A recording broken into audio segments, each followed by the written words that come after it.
कपड़े धोने वाली बहू। शादी के पहले से ही विभा को कपड़े धोने का बड़ा शौक था। कभी नल के नीचे तो कभी तालाब के पास। अरे मेरी नीली वाली लुंगी नहीं दिख रही है। विभा की अम्मा, कहाँ रखी है लुंगी? अरे वो तो विभा ने परसों ही धोकर रखी थी आपकी अलमारी में, देखो वहीं होगी। वो ना मैंने आज धो दी, मुझे लगा कि गंदी हो गई होगी। अरे कैसे गंदी हो गई थी? उसे तो मैंने पहना भी नहीं। हे भगवान, इस लड़की के कपड़े धोने की आदत से परेशान हो गया हूँ मैं। जितना तो घर में राशन नहीं आता, उससे कहीं ज्यादा डिटर्जेंट पाउडर का खर्चा है। इसकी शादी करवा दो, शादी जाए अपने घर में ही करे काम, फिर चाहे घर के कपड़े धोने हो या पूरे गांव के। हाँ ठीक बोल रही हो, देखता हूँ मैं कोई लड़का। वो दिन भी आ जाता है जब विभा को देखने लड़के वाले आ जाते हैं। लड़की मुझे अच्छी लगी। होने वाली सास कहती है, बेटी अगर कुछ पूछना है तो पूछ लो। वैसे तो हमारी लड़की बहुत ही शर्मीली है, जो बोल दो वो मान लेती है, इसे क्या पूछना होगा। अरे कैसी बात कर रही हो माँ, मुझे इन लोगों के घर रहना है, सवाल तो कई है। हाँ हाँ बेटा, पूछ लो ना, क्या पूछना है।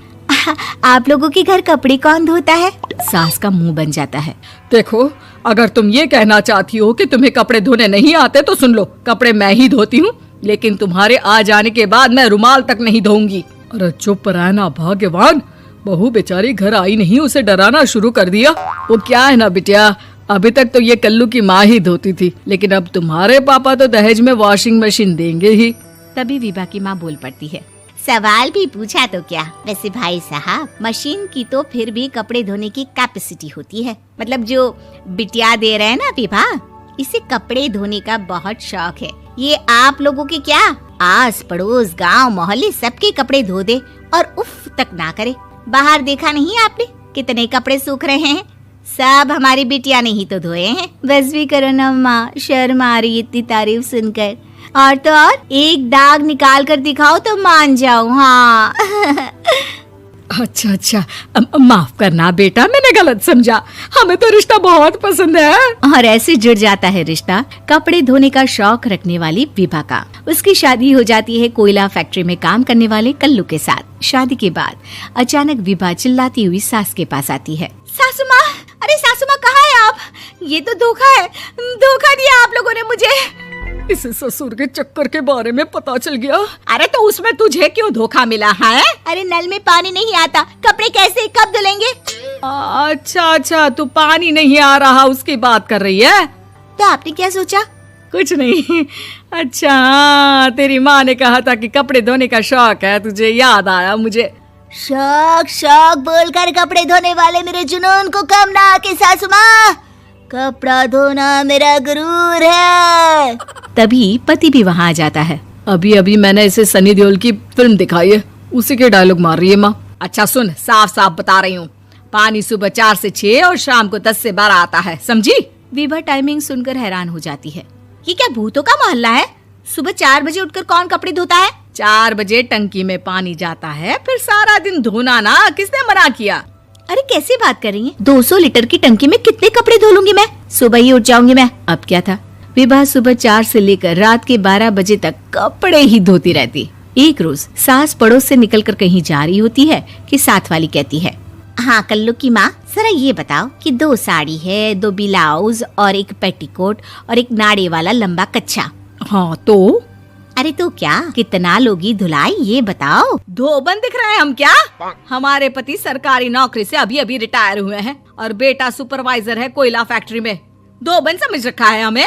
हाय रे कल्लू की अम्मा, माफ कर दो, वो तो मोहल्ले में यही सब बता रहे थे कि तुमने बहू को कपड़ा धुलवाने के काम में लगा दिया है। सास को पड़ोसन की बात सुनकर गुस्सा आ जाता है। वो घर पहुंचती है जहां घर के बाहर ही इतने सारे कपड़े सूख रहे होते हैं जितने कि किसी धोबन के घर पर। अरे ओ कल्लू की दुल्हन, बाहर निकल। माँ जी यहीं आ जाओ, बाथरूम में चादर धो रहे हैं हम। अरे अभी हम धोते हैं, तुमको बाहर निकलो। ये आस पड़ोस वाले बोल रहे हैं कि हम बहू से कपड़े धुलवा कर उसे कपड़ा धोने वाली बना दिए हैं। अरे छोड़ो ना माँ जी, किन लोगों की बातों में आती हो? आस पास के लोगों का तो काम ही होता है कि वो किसी तरह सास बहू को लड़ा दे। बहू सारे घर के कपड़े धोती है, ये क्या कम है? बोलिए। सास को भी लग जाता है कि वो बहू का ये सनकीपन नहीं छुड़वा सकती, इससे अच्छा है कि खुद ही चुप हो जाए। एक रोज सास और बहू मंदिर जाते हैं, जहाँ सास की साड़ी वहाँ खड़ी भीख मांगने वाली से मिलती है। माँ जी क्या बात है, आप आपकी साड़ी उस भिखारन से कितनी मिल रही है ना? हाँ हाँ देखो तो, दोनों की साड़ी मिल रही है। क्या बात है कल्लू की अम्मा, तुम खुद को तो अफसर की बीवी बताती हो और ऐसी सिंपल सी प्लेन साड़ी पहनकर घूमती हो। सिंपल और प्लेन नहीं है ये साड़ी। तो क्या सोने के धागे से फूल बने हैं? कुछ भी सासू माँ, कुछ भी। हाँ बने थे इस साड़ी में सोने के धागे से फूल। मेरे पति लेकर आए थे मद्रास से स्पेशली मेरे लिए 10,000 की। ताहे भाई साहब इस भिखारन के लिए भी सेम टू सेम साड़ी लेकर आए होंगे 10,000 की। सास उस वक्त तो कुछ नहीं कहती, लेकिन बहू के साथ घर आती है और अलमारी से एल्बम निकाल कर लाती है। ये साड़ी देख रही है, ये वही साड़ी है जिसे मैंने अभी पहना था। इस साड़ी में ये जो चमकदार फूल दिख रहे हैं ना, ये सोने के धागों से काढ़े गए हैं। लेकिन तू लोकल वॉशिंग मशीन ब्रश से घिस घिस कर सारे फूलों को निकाल कर साड़ी प्लेन कर दी। मुझे माफ कर दीजिए सासू माँ। और तो और, जब मैंने तुझे तेरी गलती के लिए कुछ नहीं कहा, लेकिन तूने तो सबके सामने मेरा मजाक ही बना दिया। क्यों? बहू को समझ में आ जाता है कि अब से उसका कपड़े धोना बंद।